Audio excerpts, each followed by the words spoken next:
থাক, পরে এক সময় কিনবো। কথাটি বলে যে মানুষটা সামনের দিকে হেঁটে চলে সে মধ্যবিত্ত।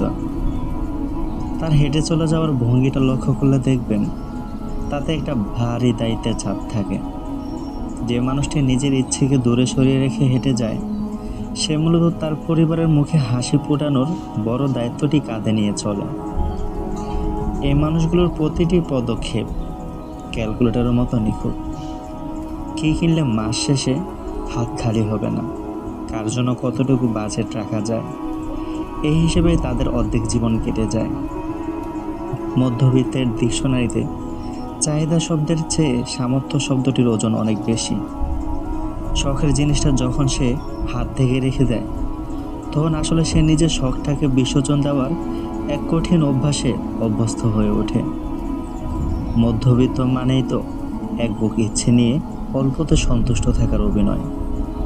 যে মানুষটা শখকে পিছনে ফেলে সামনের দিকে হেঁটে যাচ্ছে তার মনের গভীরে হয়তো কোনো একদিনের রঙিন স্বপ্নের বীজ লুকিয়ে আছে।